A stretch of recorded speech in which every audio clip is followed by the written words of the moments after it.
Welcome to the History of Aviation Podcast for episode number 84. I'm Derrick and thanks for making us a part of your day. And we've got a great one in store for you today. But first off, as always, I'm joined by Mr. Shae Jones. How's it going, Shae? Oh, we're doing pretty decent, my friend. How are you doing? Good. Right on. Here we're going to be talking about some stuff and things today. Some wildness. And as always, Mr. Will Diener. How's it going, Will? Going fantastic. Got nothing to complain about. Never do. Good. And we want to give a huge shout out to Julian, who couldn't be with us tonight because he is under the weather. So get better, Julian. Get better. Get well soon, Julian. That's absolutely right. And, you know, guys, I know Shae has heard me talk about my love for Ernest Hemingway books. Oh, yeah. Going all the way back to when I was a kid in school and read The Old Man and the Sea. That was my first Hemingway, and I've read everything since, although I just found the volumes 1, 2, and 3 of the letters that he wrote.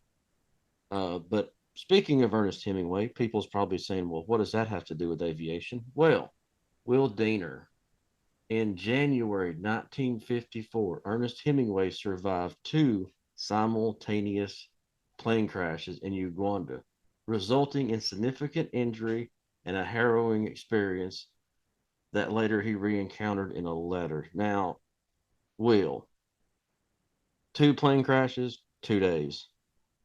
Absolutely ridiculous and horrifying to think about. So, you know, me, along with most other people on the planet, have never experienced a plane crash. Never really thought about the idea of being in a plane crash.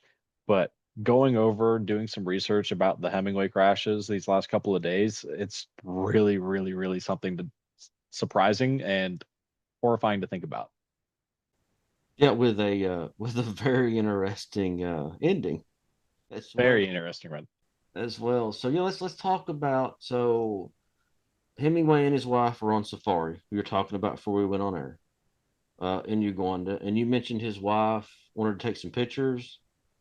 Yeah, that's from the research I saw. Looks like they dropped altitude and she wanted to get some photos of either the landscape, maybe some animals.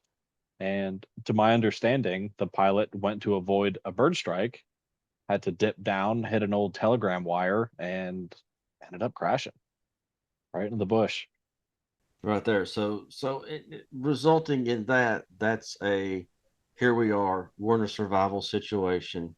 You know, we think about our Les Strouds and our Bear Grylls and what would you do in a survival situation. But there's your first account of being in a survival situation. You're with a crash plane. You got to survive, right? Oh, yeah. So Go ahead, Derek. No, go ahead.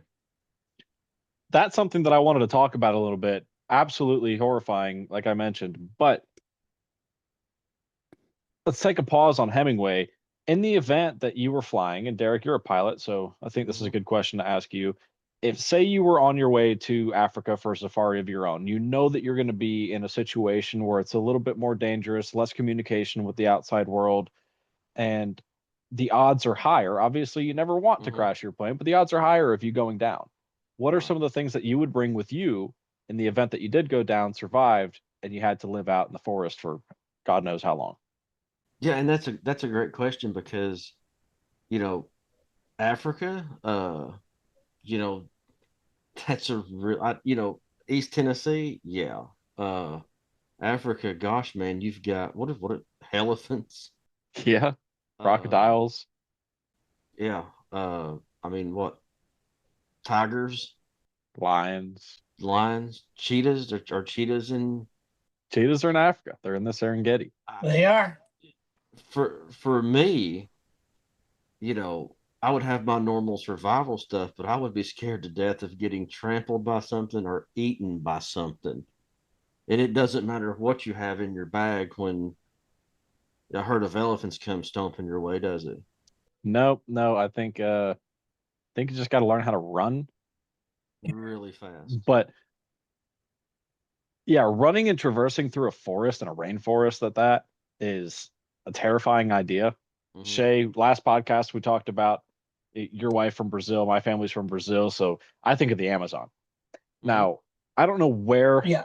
You mentioned Uganda. Okay, so I don't know exactly what the landscape looks like for Hemingway going down in an airplane and being crashed in the bush, but I'm thinking Amazon rainforest and being trying to survive running away from something seems near impossible.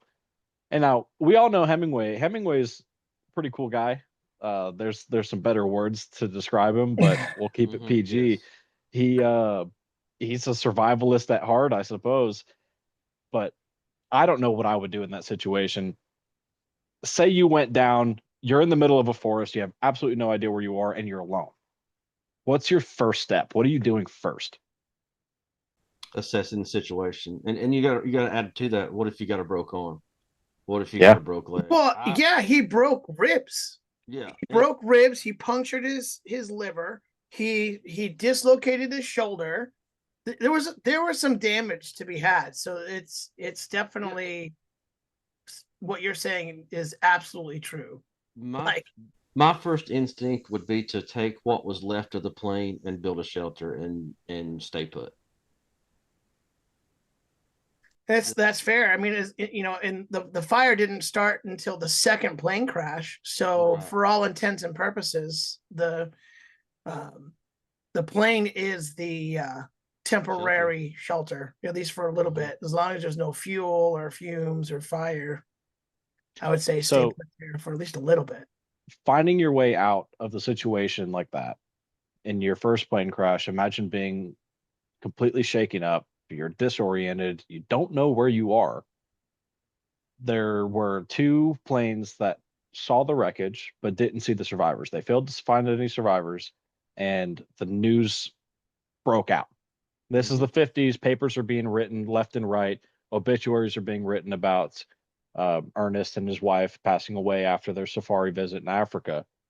Just for him to flag down a riverboat and get in communication with some other folks and another pilot who decides to take him back out, unsuccessful on takeoff, crashes, explodes, big fireball, trapped in an airplane. How do you even think of that? You don't. You don't. You first off, you don't think about being in one plane crash, and you also don't think about being in one plane crash, being in a survival situation, getting rescued, and being in another plane crash. So, my thoughts on it, and reading Hemingway books and knowing Hemingway's character, I'm not surprised. You asking for some flight miles after that? My gosh. Yeah, so I mean, it's interesting because this is where I think the story gets really interesting. So they've already got him dead in the newspaper. They've already written his obituary. Uh, Now he's in a whole new survival situation. Yeah. This time on fire, surviving burns, being trapped inside of the plane. So his wife and the pilot make it out through a window. He's trapped. He's got broken bones, and he's left with one tool able to His head. barge his way through the door, and that's his head. Yeah, Imagine and it yourself doesn't really pinned talk in a about how burning long he airplane. had to do that for. Yeah, there's no telling. You're lodged in, your arms are pinned, your legs are pinned, you're inhaling smoke, everything around you is on fire, everything's hot, and all you can do is bang, bang, bang to get yourself out. Mm-hmm. Talk about strength, courage, and just initiative. He wasn't going to die. He had another book to write. So, Yeah. Exactly. Yeah, and that's so I think this is where it gets really interesting because what happens from here? Because from my understanding, and correct me if I'm wrong, but he ended up on foot with eternal bleeding, with a ruptured kidney. What was the Yeah, other he one? had a ruptured kidney, a ruptured uh liver is what I heard as well. Some broken ribs, a torn up shoulder, dislocated shoulder. Yeah, so and me and Will both are kind of in bushcraft. I'm more into bushcraft than I would be survival. But I'm into Minecraft. Does that I count? I know there was a Les Stroud episode that was I know there was a Les Stroud episode that was I don't know if you ever seen this one, Will. If anybody knows who Les Stroud is, Les Stroud Survivor Man. Survivor Did Man. Yeah, did an actual episode simulating a plane crash. Yeah. Oh, he did one. Yeah, Yeah, and he 100%. put yeah with his arm in a sling. His arm wasn't obviously broken, but with his arm in a sling, simulating a plane crash. But you can't be in good spirits after two. I would imagine not. I would imagine not. And they've got you marked as dead. And correct me if I'm wrong, guys, but he's on foot at this point. Yeah, he's definitely on foot because they actually said that there was an airplane that found the crash but couldn't find them. Mm-hmm. And so at the same time, that's when they were, at least from the stories that I've heard, that's around the same time that they uh, were like, hey, there's a boat over here. And like, let's take you to where you need to go. Mm-hmm. And at the end of the day, and I think the thing that most people find interesting about this story and somewhat amusing is that he emerges from the wilderness with bananas and a bottle of gin. Yeah. Yeah. I think that's the one that makes everybody smile. And if you've read Hemingway, if you know of Hemingway, that is not surprising at all. Not in the slightest bit. If it weren't for the other acts of badassery, pardon my Mm-hmm. French, Mm-hmm. I think he would have been written down in history as a drunk. But Right. Yeah. Liquid you courage got for to talk sure. about all the other stuff he did. Sure, he may have been a drunk, Mm-hmm. but he's a really cool one. Yeah. Yeah. Yeah. That's probably why he didn't get hurt when he's banging his head up against the wall or the door. Yeah, probably not. Yeah, and it's like and I've said before, and a lot of the aviation folks won't realize, but me and Shae talked earlier about Howard Hughes and Ernest Hemingway are very similar. One being a legendary uh, aviator, one being a legendary author. Very, very similar in personalities, very similar in adventure and actions. And you look at Hemingway as big game hunting, big game fishing. I mean, he wrote an entire book on fishing. He wrote an entire book on hunting. So there was some survival skills there mixed with a little gin for courage, and you're good to go. Yeah.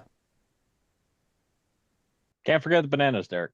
The bananas, yeah, Yeah. the bananas too. They Yeah, could and have been plantains too. I think, They could have been. yeah, I think Shae says, what did you say, Shae? It was uh, Hemingway's Guide to Not Dying, featuring booze and fruit. That's what I named it. Hemingway's Video always title. Hemingway's always interesting, and I love that we found a niche where he was involved in some aviation stuff. But closing thoughts on Hemingway, Will Diener, on the whole situation. Yeah, absolute killer of a guy. Mm-hmm. Really, really stunning story. Fantastic books. His writing was incredible. He was world renowned, of course, at the time, and still now. Hemingway is still very relevant in Mm-hmm. novels and literature. But the one thing that really I keep thinking about in regards to this whole story is finally laying in your own bed and reading your own obituary, multiple obituaries from across the world. Mm-hmm. How do you think that feels? That would be for me. That would be quite entertaining. I would have to have a laugh at it. Yeah, I definitely would be like, what? Really? I don't well, I'm here. I mean, that's the kind of stuff I'm gonna hang on my wall. Oh Oh yeah, yeah. frame it for sure. Yeah. Crazy to hear about the things that people think and feel about you that they'll only say after you've passed away, coming to find out that you are still alive and you get to read those things. Right. What's that? It's too bad that you can't have the like the double jeopardy. Like with the law, you have the double jeopardy. You can have double jeopardy. It was like, oh, you already died, so now you can't die again. Now you live forever. Right. Yeah. Yeah. Yeah. I think it's Who was on that track? Right. yeah, and you talk about badassery. I mean, come on, this is emerging out of the woods with bananas in a bottle of gin after 2 plane crashes. I mean, that's you know, that's one of the things I think that at the time made him one of the most interesting men in the world. He's just coming out of there like the jerk. Where he's like, all I need is this bunch of bananas and this alcohol. That is all I need. Does anybody have any vermouth? Yeah. Yeah. Or not, perhaps some Banaka. Anybody got any ice? What's going on here? Yeah, 2 exactly. plane crashes. And I got a bottle of gin. Yeah, I love. What about glasses? Who needs glasses? Just drink from this thing. Oh yeah. So Derrick, talk to me about this. You fly. How real is the threat, and how much are you thinking about bird strikes? Hardly ever. Here. Sure. There. No idea. I think it's something. Of course, commercial pilots going to be in their mind a lot more. Sure. And I have seen videos, where in a Cessna or a Mooney or especially a Piper Cub, your biggest fear is it coming through the window. I mean, okay, it hit the engine, but now it's coming through the window. Yeah. There's where your real problem lies. When you hit a bird with a 172 or a 150 or something like that, which I think it's been, and listeners could correct me if I'm wrong, but I think it's much more of a concern in commercial aviation than it is general aviation. Sure. I mean, you hear about that all the time. I don't know about all the time, but you hear about some of the more catastrophic plane crashes that have happened, especially in recent times, that have been so widely covered in the media. And, of course, the first that comes to mind is Sully landing in the Hudson, right? Bird strike. Yeah. And that's one of those things where doing the research and finding out that Hemingway's first plane going down was because initially of trying to avoid birds. That's what got me thinking about it is wow. I mean, there's a lot of times where you hear about bird strikes happening, or even in engine manufacturing and developing fan blades and propellers that are more resistant to foreign objects such as birds or tarmac debris or anything like that. How it's becoming a more spoken about topic in the aviation world, at least in development. Well, and you got to think too, Cessna versus any airliner. In a Cessna, you're going to see those birds. You're going to see those birds, and should easily be avoiding. But in a jumbo jet, man, that's just here come the birds. Here comes the birds. Yeah, it's not like you could just go right rudder and get out of the way. Right. Like you could do in a Cessna or anything else, and you have, you're looking out at your engine. I mean, obviously, if you have a twin engine, that's different. But a single engine, you're looking out the window at your engine. Oh, there's some birds. Let's go left. Let's go right. Whereas a commercial aircraft, you're kind of stuck in your in your area of movement. Yeah, you can't maneuver a 747 like you can maneuver a Cessna 150. No. The way of birds, it's just gonna, So I think bird strikes are way more in the minds of commercial pilots, and we can ask Captain Cliff this too. I think it's way more in a commercial pilot's mind than it would be a Cessna pilot or a Mooney or a Piper or whatever. Yeah, anything general aviation, feel like you have a little bit more control, maneuverability to get away from it. Oh yeah, and of course too, it's one of those things where it's unavoidable. you can't do anything about birds, right? You can't do anything about birds near airports. You can't do anything about Mm-mm. birds, period. So it's one of those threats and one of those fears that'll live in the minds of pilots that nothing you can do about it. You just have to kind of pray and hope that it doesn't happen to you. But Well, and it, in Hemingway's second crash, I'm multiple sources, multiple answers on what's happening on the flight. From what I'm seeing mostly is they're having a hard time getting off the ground. mm-hmm. And I saw, or one of my sources wrote that they were overweight and the engine was really, really struggling and they were overpowering the engine trying to get that bird off the ground, no pun intended, and overstressed the motor, ended up crashing on takeoff or not being able to get up off the ground, maybe hit some trees. I'm unsure on exactly what happened in that second flight. But again, Derrick, as a pilot, how do you feel about takeoff weight? What if you were overweight? How worried or concerned would you be about being overweight on and actually getting off the ground, especially on a short field or soft field or makeshift Mm-hmm. runway, dirt road, sand, wherever it is they may have been taken off from? Yeah, and in that situation, it's really hard for me to say because most of my flying is me, me and someone else, so there's not real concerns about, you know, what our weight. We're not loading down the plane with stuff and going. We're pleasure flying, whereas we have what we have on us and two guys, and that's all we have. So it. My thoughts on it would be, so this first plane crash. This is where the other plane went to get them. So that's obviously a short runway, or that's not even a runway. It's maybe a field, maybe whatever it was. That's one of the things you can't. This thing goes so far back in history, it's hard to get like a good grasp on. Well, we would never find out what kind of surface they were on at this Right. point. Um, I would say, and we can get the listeners' views on this. Whatever they were doing was extremely risky. It had to have been. There's no way it couldn't have been risky. Where nowadays we have rescue helicopters, which not as near as risky, where you can hover and drop baskets, but it's hard to say what that situation was because those guys out there even today they do some kahuna flying, Yeah. just like they do in Alaska and Canada and everywhere else. So Sure, but in the 50s, they also didn't have airplanes that were capable of short takeoff and landing and this is taking off true. in 4 meters like some of these Savage Cubs are Hmm. doing. And yeah, Yeah, so it's hard to say, man. It's kind of like you can't fathom it. What I mean, obviously, I'm sure Hemingway had some gear.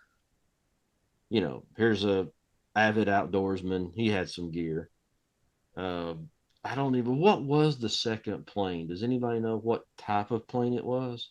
I don't remember now. Hmm. I don't remember at all. I was trying to see if I can find it, but can't. yeah, I'm not getting any. Yeah, I couldn't find either what kind of aircraft it was. So that's kind The of one first that crash was a Cessna 180. yeah, the Cessna 180 was the first one, but we don't know what.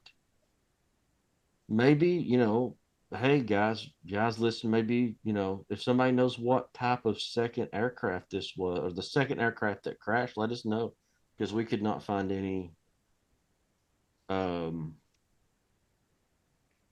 results on that. I'm gonna see if I can find it right now. Actually, give me a second here. Let me grab And this. guys, all of our listeners, please understand too, is that none of us are experts on the topic. This is something we just wanted to share Yeah, with you and something that we thought was cool and was fitting for the history of aviation.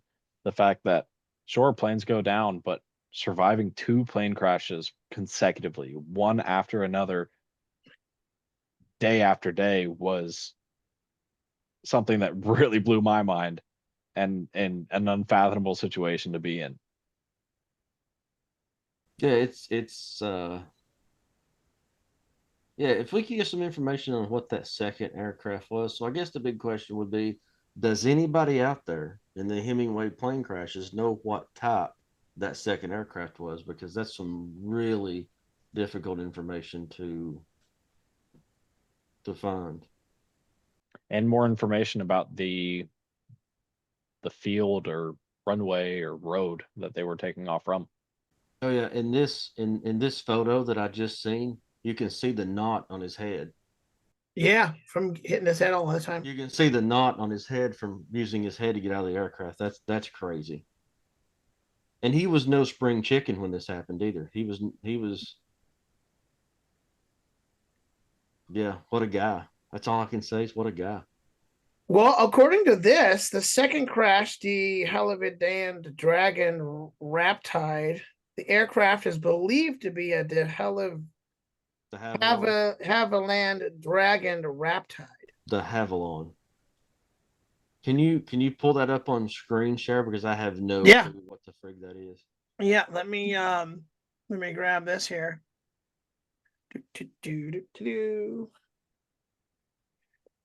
D.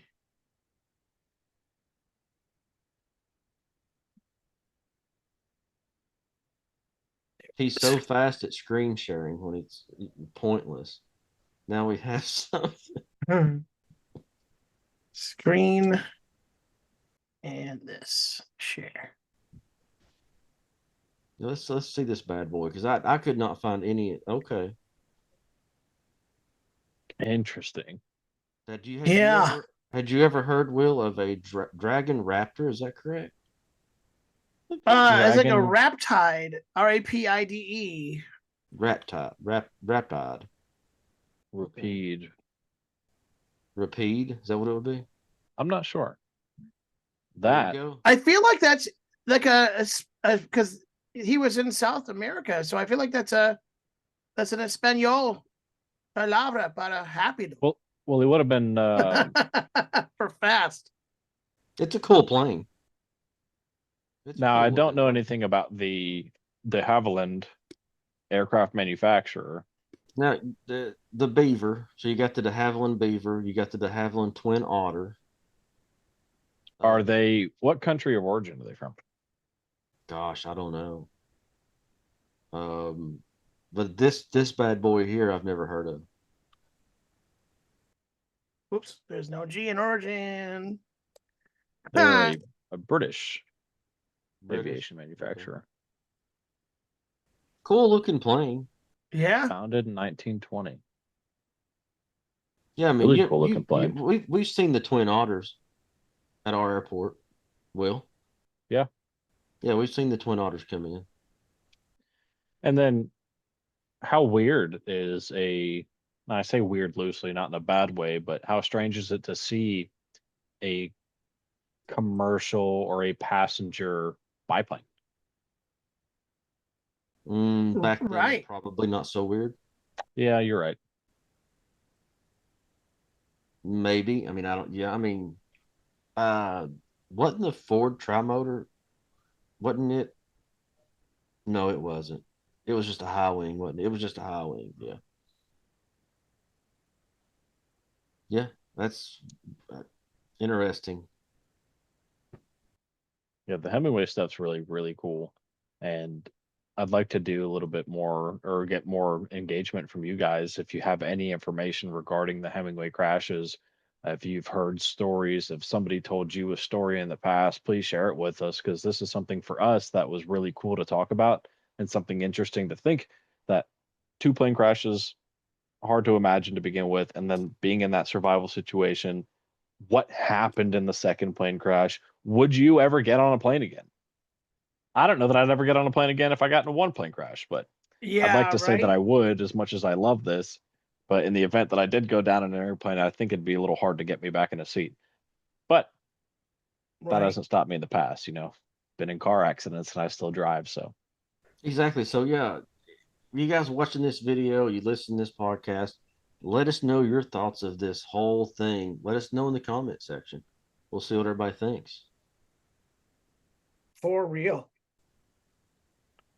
Yeah, and Hemingway, yeah, that's badassery.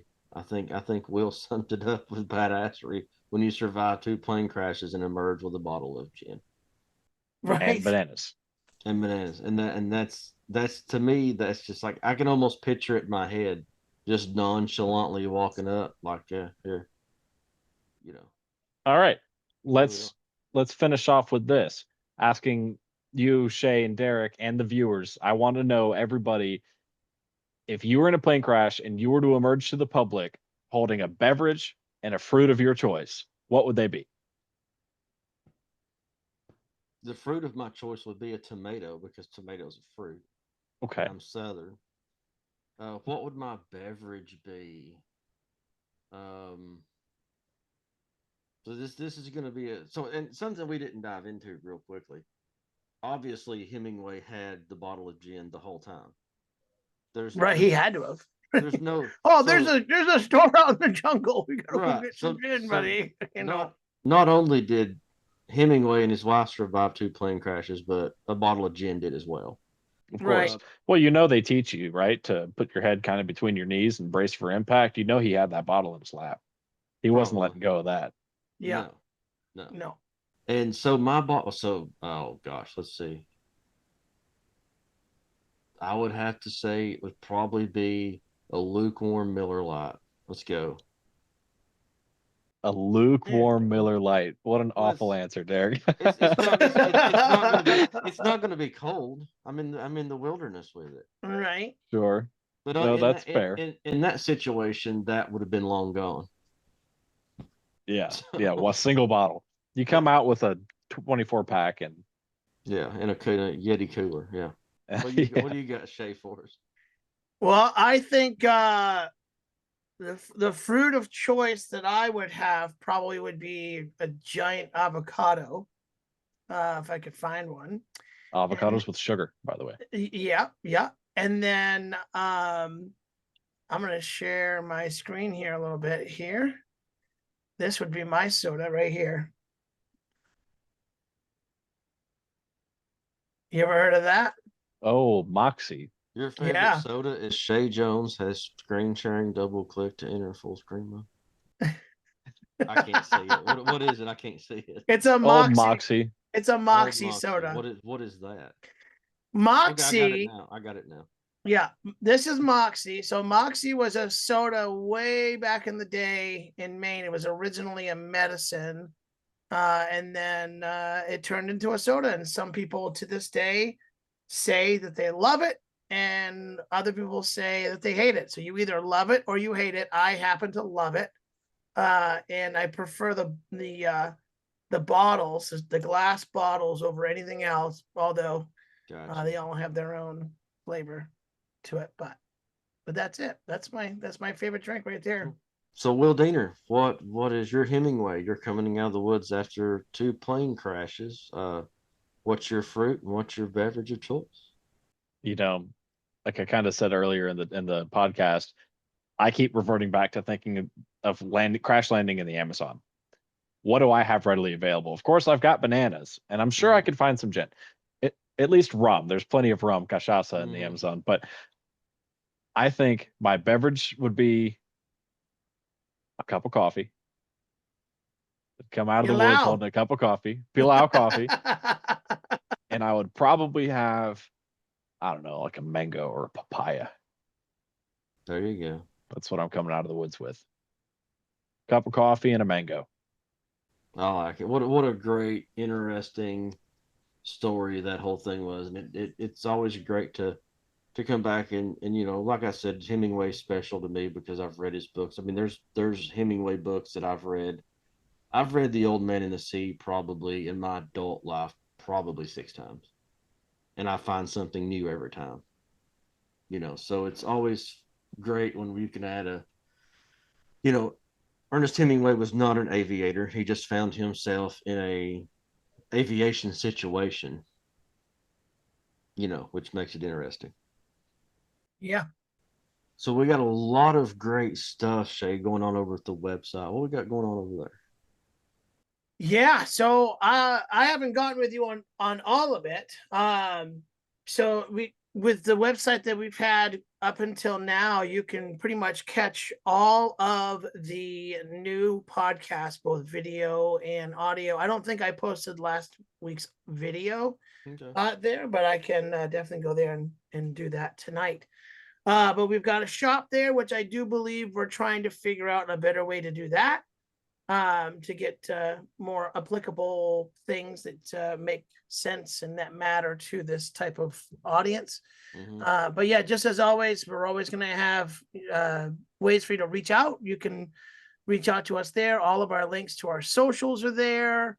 All of our links to the stores, the podcast. You can go down the whole list and listen to old ones, new ones, whatever you want, photos, videos. But yeah, it's HOApod.com. HOApod.com. HOAPOD.com. I love it. And let's see. Gosh, we're at Twitter. We're on Facebook. We're on Instagram, TikTok, YouTube. Am I missing anything? Think so. I think that's pretty much everything. And I'll just show you, just as a reminder, I'll show you all what the website looks like here. There you go. But yeah, this is a really good. Oh, we gotta add Diener's face to it. We do. We gotta do like a whole thing. Oh yeah, because we got bio pages and everything. So like if you come up here, you can actually. I thought I had a photos, videos, home. There was a thing where we had like get to know the crew, so each person had their own thing. But yeah, so we'll definitely be updating that for sure to get Will's photo on there. But yeah, that's what's going on. Yeah, and just want to say to Julian Martinson, get well soon, bud, and join us next week. Julian feeling under the weather today. Absolutely. Make sure you keep taking that vitamin A. That's right, and that C. So. Sorry. I think that one went right over Derrick. It did. You got it though. What's that? What is it? Nope, it's too late. It's too late. This is after we shut the cameras off, kind of fill you in on that, Derrick. The bonus episode. Gotcha. This is for the after party. I'm a hyper focused, so we're gonna let the listeners tell you where you've gone wrong, Derrick. Yeah, so Will. Oh, good. That's so good. You got a lot of stuff going on over in your Facebook, I know, with some fly fishing videos and all that kind of stuff. Yep, my social media, to my knowledge, is relatively private. I don't do a whole lot on social media actively, but I do scroll. I do my scrolling. But yeah, if you find me on there, you'll see me at a couple different race events. I'm a big motorsport fan. You'll see me fly fishing. You'll see me sharing posts about airplanes, talking about cars, talking about whatever it is I want to talk about. So where did your love for racing come from? That's an interesting question. So I know in the last two podcasts, there's been a lot of talk about Brazil and South America and things of that nature. But ultimately, as a kid, watching a little bit of Formula One here and there, I wasn't ever a huge motorsport fan growing up. But what I will say, Ayrton Senna is essentially a god in Brazil. He's a Brazilian Formula One driver. And I was totally inspired by him several years ago. And not inspired to be a Formula One racing driver, but just it's one of those things for me in Brazilian culture that it's something that we talk about all the time and we love dearly, and it's becoming more popular here in the United States. So I'm a little bit more open and talking about it now because I'm meeting a lot more people that are getting into the sport and getting into motorsport in general. Mm-hmm. For me, it's one of those events, if you go to a race in person, whether it be NASCAR, Formula One, IMSA, any of the championships, endurance races are my cup of tea personally. You'll see I've got a Red Bull Racing shirt behind me and a whole racing sim rig behind me. I don't know. I fell in love with it because of the tiny details, similar to aviation. Mm-hmm. Seconds matter, milliseconds matter, teeny tiny little micro adjustments matter, teamwork matters, and that is where I get very interested in it. I grew up loving soccer, more traditionally football, real football in my opinion. Mm-hmm. And those things are very great team effort, stamina games. But you get into something like motorsport where a pit stop can make or break a driver's outcome of a race. The tiniest amount of fuel being too heavy in a car will make a huge difference on lap times. A driver's weight. You could have two drivers in the exact same car and a similar skill set, but one of them weighs 10 pounds more. They're going to be slower over the course of 70 laps. You know what I mean? And to me, I think that half a second doesn't seem like a long time, but half a second at 200 miles an hour is a really, really long distance. Mm-hmm. So that's where I really, really fall in love with it. I don't get into the whole politics of Formula One and IMSA and whatnot. I just really enjoy the little things that make the big picture. Well, there you go. That is awesome. So I enjoyed it, guys. As always. Yeah, guys, thank you so much. 100%. And again, this is my second podcast with everyone. Please, I'd love to hear the feedback. Let me know what you think, how I can didn't hear improve, any feedback and what tonight we at can all, do. man. Your microphone was perfect. There you I Shae is the go. jokester. I was warned. am. And for those listeners, what is your Hemingway? You've been in 2 plane crashes. You're coming out of the wilderness. What's your fruit? What's your beverage? Let us know. Perfect. Exactly. Awesome. Derrick, you want to sign us off? We're going off air. For Will Diener, Shae Jones producing, I'm Derrick Biller. Thanks for listening to the History of Aviation Podcast.